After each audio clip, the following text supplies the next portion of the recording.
Good morning to all.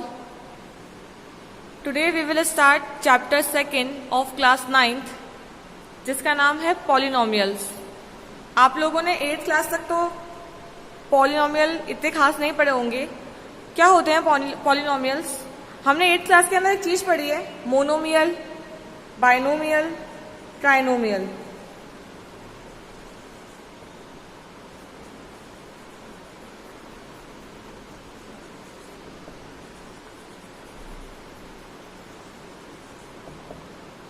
ठीक है, हमने ये 3 टर्म पढ़ी है क्लास 8th में, मोनोमियल, ट्राइनोमियल, बाइनोमियल। मोनो का मतलब होता है एक, ट्राइनो का मतलब ट्राई आ गया मतलब 3, बाइनो का मतलब 2। तो हमने ये 3 चीज पढ़ी है। मोनोमियल मतलब जिसमें एक ही टर्म होती है, बाइनोमियल मतलब जिसमें 2 टर्म होती है, ट्राइनोमियल मतलब जिसमें 3 टर्म होती है। अब जब इस 1, 2, 3 इन टर्म्स के अलावा जब हमारी टर्म्स आगे और बढ़ती है, मतलब 4 टर्म्स, 5 टर्म्स कंटेनिंग एक्सप्रेशन, उसको हम क्या बोलेंगे? उसको हम बोलेंगे पॉलिनोमियल। जब हमारी टर्म्स 3 से ज्यादा हो जाए, मतलब 4, 5, 6, तो उसे हम क्या नाम देते हैं? पॉलिनोमियल्स। अब हम पॉलिनोमियल्स के बारे में अच्छे से स्टडी करेंगे कि इसको लिखते कैसे हैं, इसको पढ़ते कैसे हैं, what is coefficient, what is variable, ये सब अब हम अच्छे से स्टडी करेंगे। देखिए, मैंने यहाँ पे लिखा है पॉलिनोमियल इन 1 वेरिएबल। ठीक है, उसके बाद मैंने कुछ एग्जांपल लिए यहाँ पे। एग्जांपल क्या है? 2x, x square plus 2x, like ये एक एग्जांपल अलग से है, 1। सेकेंड है x स्क्वायर प्लस 2x। फिर ये पूरा, क्योंकि मैंने कॉमा से इसको सेपरेट किया है, x cube minus x square plus 4x plus 7। ये पूरा क्या है? एक अनदर एग्जाम्पल। मैंने यहाँ पे 3 एग्जाम्पल लिए। ठीक है, इसमें क्या है? नेक्स्ट मैंने लिया है टर्म्स ऑफ पॉलिनोमियल। सबसे पहले 1 वेरिएबल के अंदर क्या लिखा है मैंने? सारी टर्म्स आप जब ऑब्जर्व करेंगे ना, आप देखेंगे कि सारी टर्म किसकी फॉर्म में है? एक्स की पावर में है, ये भी x की पावर में है, फिर यहाँ पे भी ओनली x और नंबर्स है। तो अगर हमारे पास एक्सप्रेशन में ओनली x की पावर्स में ही टर्म्स हो, तो उसे हम क्या बोलते हैं? पॉलिनोमियल इन 1 वेरिएबल। क्योंकि यहाँ पे जो वेरिएबल है वो क्या है? Single variable x। अगर x के साथ हमको y भी मिलता, तो अब हम क्या बोलते हैं? Polynomial of 2 variable. तो अभी हमको डील किससे करना है? ओनली 1 वेरिएबल वाले पॉलिनोमियल से। That is 2x, x square plus 2x, है ना? क्योंकि सारा एक्सप्रेशन किसकी फॉर्म में है? ओनली x की फॉर्म में है। ये समझ में आ गया आपको अच्छे से कि 1 वेरिएबल क्या होता है? जिसके अंदर ओनली एक ही x या y की वैल्यू होती है, या तो पूरी वैल्यू x में हो, या पूरी वैल्यू y में हो, या t में हो, कुछ भी वो ले सकता है वेरिएबल बनाने के लिए, x, y, z। ठीक है, अब मैंने लिखा है टर्म्स ऑफ पॉलिनोमियल। टर्म्स क्या होती है? जैसे इसके अंदर क्या है? 2x, ये क्या है? सिंगल टर्म, ये एक टर्म कंटेन कर रहा है। ठीक है, यहाँ पे है एक्स स्क्वायर, एक टर्म हो गई, प्लस 2x। इस एक्सप्रेशन में कितनी टर्म कंटेन कर रहा है? ये 2 टर्म। तो इसको हम क्या बोलेंगे? ये 2 टर्म हो गई यहाँ पे। अब लास्ट वाले पे आइए, इसमें कितनी टर्म है? 1, 2, 3, 4। यहाँ पे टोटल टर्म्स कितनी हो गई? Number of terms 4। तो टर्म्स ऑफ पॉलिनोमियल समझ में आ गया आपको कि किस जो एक्सप्रेशन के अंदर जितनी भी टर्म्स होती है, मतलब जो प्लस या माइनस से सेपरेट होती है, उसको हम टर्म्स बोलते हैं। और मैंने आगे एक लाइन लिखी है कि each term of polynomial has coefficient, कि हर एक टर्म का क्या होता है? कोफिशिएंट। कैसे?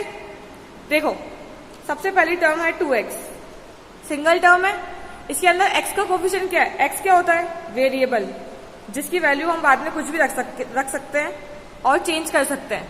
लेकिन जब मैं x की कुछ भी वैल्यू रखूंगी ना, तो वहां पे 2 क्या हो गया? मेरा फिक्स। तो मेरा 2 क्या होता है?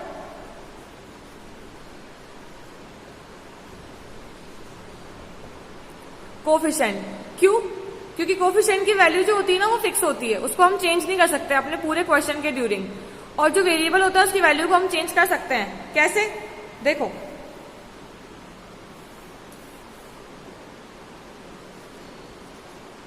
एक्सप्रेशन है 2x, मैंने यहाँ पे पुट किया x इक्वल टू 1 पे निकालो वैल्यू, तो मैंने x की वैल्यू 1 पुट करी, x की वैल्यू मैं 2 भी पुट कर सकती हूँ, x की वैल्यू मैं 0 भी पुट कर सकती हूँ।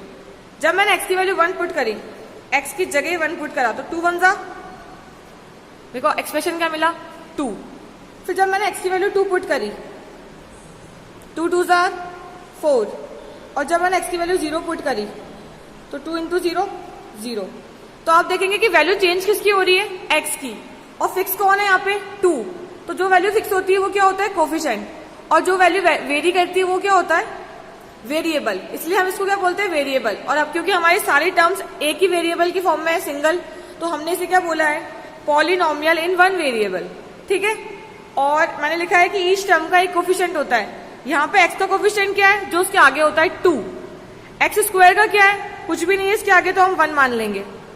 वापस x का क्या है 2, एक्स स्क्वायर का 1, सॉरी एक्स क्यूब का 1, एक्स स्क्वायर का -1, क्योंकि इसके आगे क्या लगा हुआ है माइनस, और हम क्या मानते हैं इसको 1, तो उसका कोफिशिएंट क्या हो गया यहाँ पे -1। x का 4, इसका तो कुछ है ही नहीं, ये तो खुद एक कांस्टेंट है, तो इसका कोई वेरिएबल नहीं है। ठीक है, ये समझ में आ गया इसको आपको। आगे चलें, आगे देखो, पावर हमने पढ़ ली। एक और बात, डिग्री ऑफ पॉलिनोमियल क्या होती है।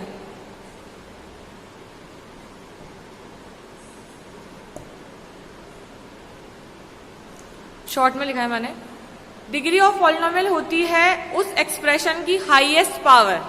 ठीक है, जो भी हमें एक्सप्रेशन गिवन है ना, उसकी हाईएस्ट पावर उसकी डिग्री हो जाएगी, कि जो भी पॉलिनोमियल है इसकी डिग्री क्या है, तो हम बोलेंगे हाईएस्ट पावर ऑफ एक्सप्रेशन।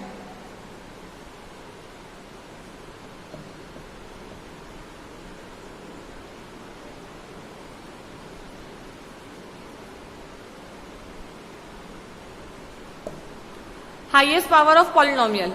अब क्या होगा, देखो हाईएस्ट पावर ऑफ पॉलिनोमियल कैसे हो गया, इस ब्लैक वाले को अभी छोड़ देना, इग्नोर करो उसको।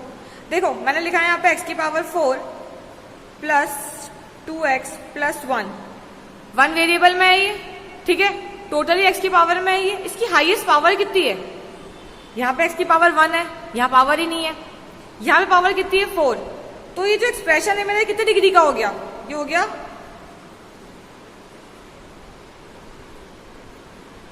4 डिग्री का। ठीक है, और एक और बात मैंने लिखा है, exponent of variable which is not a whole number. ठीक है, जो ये पावर्स होती है ना इसकी, अगर ये होल नंबर की फॉर्म में ना हो, होल नंबर मतलब जो पूरे नंबर होते हैं, ना तो ये डेसिमल में होनी चाहिए, ना ये अपॉन में होनी चाहिए, ठीक है, ना ये रूट में होनी चाहिए, पावर पूरी होल नंबर में होनी चाहिए, तब तो हमारा जो एक्सप्रेशन है उसे हम पॉलिनोमियल बोल सकते हैं। और अगर पावर होल नंबर में नहीं है तो हम क्या बोलेंगे, expression is not a polynomial. Example देखो, मैंने यहाँ पे लिया है √x + 3, ये एक एक्सप्रेशन है, इसमें टर्म्स कितनी है 1 2, 1 वेरिएबल का है x का ओनली। अब क्या किया है मैंने, जब रूट को हटाते हैं ना तो अपन पावर पुट करते हैं हाफ, और क्योंकि जो हाफ पावर है वो हमारे पॉलिनोमियल के एक्सप्रेशन के साथ नहीं जाती है, क्योंकि हमको पता है कि पॉलिनोमियल क्या होते हैं जिनकी पावर हम लोग होल नंबर में लेते हैं, दैट इज 1/2। अब यहाँ पे क्या है 1/2, और 1/2 को मैंने क्या काउंट नहीं करा है कि ये एक्सप्रेशन क्या नहीं है, it is not equal to polynomial. और रीजन क्या देंगे हम, क्योंकि पावर होल नंबर में नहीं है। अब सेकेंड एग्जाम्पल देखो, x + 1/x, यहाँ पे x की पावर 1 है, होल नंबर है। अब 1/x, यहाँ पे भी x की पावर 1 है, लेकिन जब इसको ऊपर लेके जाऊंगी ना मैं, तो ये x की पावर क्या हो जाएगी, x की पावर 1 और x की पावर -1। किसी भी, अब इस एक्सप्रेशन के अंदर जहां पे भी x की पावर -1 आ गई ना, तो पावर माइनस में भी नहीं हो सकती है, हमको सिर्फ होल नंबर्स चाहिए, और होल नंबर्स कहां से स्टार्ट होते हैं, 0 से इन्फिनिटी। तो हमको ना तो पावर माइनस में चाहिए, ना पावर डेसिमल में चाहिए, ना अपॉन में चाहिए। ठीक है, तो ये सारे एक्सप्रेशन क्या नहीं है, ये पॉलिनोमियल्स नहीं है। 9.1 में हमारे पास ऐसे क्वेश्चन है कि चेक करके बताओ कि expression is whether a polynomial और नॉट, तो हम उसको बोलेंगे कि नहीं, ये पॉलिनोमियल नहीं है, क्योंकि इसकी जो पावर है वो किस में है, माइनस में है, डेसिमल में है, या अपॉन में है, जो भी है। ठीक है, अब हम 9.1 स्टार्ट करते हैं। Question number 1 is exercise 2.1, which of the following expressions are polynomials and which are not. आपको बताना है कि इसमें से कौन सा एक्सप्रेशन पॉलिनोमियल है और कौन सा नहीं है। हमने अभी क्या डिस्कस किया था, हम ये फाइंड आउट कैसे करते हैं, हम कर देखते हैं x की पावर, ठीक है, जो कि होल नंबर में होनी चाहिए। ना नेगेटिव, ना डेसिमल, ना वन मतलब अपॉन की फॉर्म में, कुछ नहीं, सिंपल सा होल नंबर होना चाहिए। चेक करते हैं x की पावर कितनी है यहाँ पे 2, यहाँ पे x की पावर 1, ठीक है, दोनों होल नंबर है, तो this expression is a polynomial, ये है। सेकंड पे आ जाओ, t की पावर 1 है यहाँ पे t की पावर कितनी है, रूट वाली पावर जब अपन लगाते हैं तो वो कितनी आती है,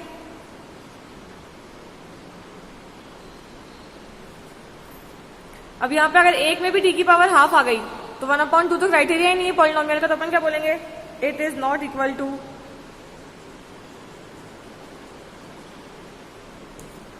पॉलिनोमियल। ठीक है, आपको खाली ये काम करना है, पावर देखनी है, अगर नीचे पावर भी हुई ना किसी के अंदर, अगर ये ऐसे हुआ 1/t, तो भी ऊपर जाके क्या होना है, t की पावर -1, तो ये वाली कंडीशन भी पॉलिनोमियल में नहीं आएगी, ये वाली तो वैसे भी नहीं आएगी, खाली कौन सी आएगी, जिसकी पावर सारी होल नंबर्स में है। ठीक है, तो फर्स्ट के मैंने आपको 2 क्वेश्चन करवा दिए, बाकी सारे आप खुद से कर लेंगे। अब तो आगे चलते हैं। Okay, moving on next question which is right the coefficient of x square in each polynomial. आपको ओनली x स्क्वायर का कोफिशिएंट लिखना है, और हम लोग पहले ही डिस्कस कर चुके हैं कि कोफिशिएंट क्या होता है, जो उस एक्सप्रेशन जो आपको पर्टिकुलर पूछा है ना, जैसे एक्स स्क्वायर पूछा है इसने, एक्स स्क्वायर के ही आगे वाला जस्ट उसके मल्टीप्लाई में क्या है, यहाँ पे एक्स स्क्वायर के आगे कुछ भी नहीं है, साइन प्लस का है, हम क्या मान लेंगे 1, तो उसका आंसर क्या हो जाएगा 1। ठीक है, इसको देखो, नेक्स्ट वाले को मैंने ऑप्शन लिया है π/2 एक्स स्क्वायर प्लस एक्स, किसका पूछा है हमसे उसने, एक्स स्क्वायर का, तो एक्स स्क्वायर के यहाँ पे मल्टीप्लाई में क्या है, इसके साथ में, इसके साथ में है π/2, तो उसका आंसर क्या हो जाएगा π/2। ठीक है, ऐसे इस क्वेश्चन के जो भी एक्सप्रेशन है आप लोग क्या करोगे, सिर्फ एक्स स्क्वायर के पास वाला देखोगे जो उसके साथ में मल्टीप्लाई में है, कुछ अगर माइनस के साथ आता है तो आप माइनस के साथ ही लिखोगे उसको, जैसे -2 -1 ऐसे। ठीक है, थर्ड क्वेश्चन का मैं सीधा आंसर लिखा है यहाँ पे, वो बोल रहा है कि अपनी मर्जी से एक बाइनोमियल का एग्जाम्पल लिखो और एक मोनोमियल का एग्जाम्पल लिखो। हमको पता है बाइनोमियल क्या होता है, जिनमें 2 टर्म होती है, 1 2, तो मैंने एग्जाम्पल लिया है यहाँ पे, और मोनोमियल क्या होता है, जिनमें एक टर्म होती है, दैट इज 5y²। ऐसे आपसे ट्राइनोमियल पूछे तो आप 3 टर्म को सी 1 से, लाइक 3x² - 5, 2 टर्म हो गई, एक का पूछा है तो 6y, एक टर्म हो गई, ऐसे कुछ भी मर्जी से आप लिख सकते हो, वहां पे आपका आंसर सही होगा, क्योंकि आपको उसने कुछ बाउंड नहीं किया है कि ऐसी पावर लेनी है वैसी पावर लेनी, नहीं, सिर्फ बाइनोमियल और ट्राइनोमियल या मोनोमियल पूछा है तो हम सिर्फ टर्म्स लिख देंगे, पावर हमारी मर्जी से हम लोग लगाएंगे। ठीक है, नेक्स्ट क्वेश्चन देखते हैं। Our next question is write degree of each polynomial. Degree हम लोगों ने डिस्कस करी थी अभी थोड़ी देर पहले, हाईएस्ट पावर ऑफ पॉलिनोमियल, उस एक्सप्रेशन की या पॉलिनोमियल की सबसे ज्यादा वाली पावर ही उसकी डिग्री होती है। पहला वाला क्वेश्चन पढ़ो, 5x³ + 4x² + 7x। ठीक है, इसके अंदर x की पावर 3 है, x की पावर 2 है और x की पावर 1 है, तो यहाँ पे हाईएस्ट पावर क्या हो गई इस एक्सप्रेशन की 3, तो उसकी डिग्री क्या हो गई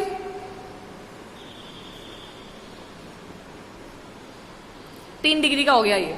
ठीक है, सेकंड पे आओ, 5t - √7। ठीक है, √7 कोई वेरिएबल ही नहीं है इसके साथ, तो ये खुद एक कांस्टेंट है, यहाँ पे वेरिएबल की जगह क्या है t, और t की पावर यहाँ पे कुछ भी नहीं, तो हम क्या मानेंगे 1, तो बस हाईएस्ट पावर कितनी हो गई इसकी 1, तो ये कितने डिग्री का हो गया 1 डिग्री का। क्लियर है, हमें सिर्फ एक्सप्रेशन की सबसे ज्यादा वाली पावर चूज करनी है और उसको ही उसकी डिग्री बना देनी है कि हाँ ये 1 डिग्री का है, ये 2 डिग्री का है। ठीक है, अब आओ लास्ट क्वेश्चन पे 2.1 के, दैट इज क्वेश्चन नंबर 5। बोल रहा है classify as linear, quadratic and cubic. आपको बताना है इसको देख के कि ये लीनियर इक्वेशन है, क्वाड्रेटिक इक्वेशन है या क्यूबिक इक्वेशन है। पावर का इसमें बहुत इंपॉर्टेंट रोल होता है।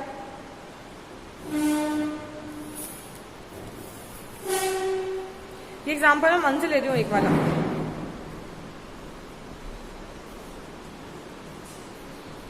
ये क्या हुआ देखो, जिसकी भी पावर 2 होगी ना उसको हम क्या बोलते हैं, क्वाड्रेटिक इक्वेशन। क्या होता है इसके अंदर, पावर 2। जिसकी भी पावर में स्क्वायर आ रहा है उसको हम क्या बोलते हैं, क्वाड्रेटिक इक्वेशन।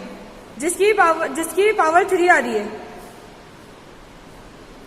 उसको हम क्या बोलते हैं, क्यूबिक इक्वेशन। और जिसकी भी सिंगल पावर होती है, जैसे कि ये यहाँ पे x की पावर 1 है, यहाँ पे x की पावर 2 है, यहाँ पे भी 2 है, और यहाँ पे मैंने क्या लिया, 3। तो इस हिसाब से ये क्या हो गया, ये हो गया क्वाड्रेटिक इक्वेशन। इसकी भी हाईएस्ट पावर कितनी है, 2। ये भी क्या हो गई,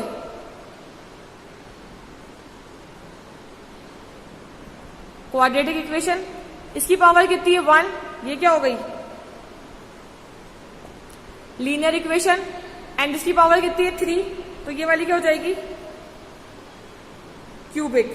तो आपको सिर्फ इतना ध्यान रखना है कि पावर 1 हो तो लीनियर, पावर 2 हो तो क्वाड्रेटिक, और 3 हो तो क्यूबिक। बस, इसके अलावा तो कुछ पूछेगा ही नहीं आपसे। तो 2.1 तो हमारी सिर्फ पॉलिनोमियल्स का एक बेस था। बेसिक्स क्या होते हैं पॉलिनोमियल, पॉलिनोमियल्स क्या होते हैं, इनकी टर्म्स क्या होती है, कोफिशिएंट्स क्या होते हैं, डिग्रीज क्या होती है, ये चारों चीजें हम इसमें डिस्कस कर चुके हैं। अब जब हम 2.2 स्टार्ट करेंगे ना तो उसमें थोड़ा सा पॉलिनोमियल्स की हम लोग वैल्यू पुट करके, वेरिएबल्स की वैल्यू पुट करके फिर आंसर्स निकालेंगे, ठीक है। तब तक आप इसके जो बचे हुए क्वेश्चन है वो खुद से ट्राई कीजिएगा, नहीं आए तो वीडियो को वापस देख लीजिएगा। Thank you, have a good day.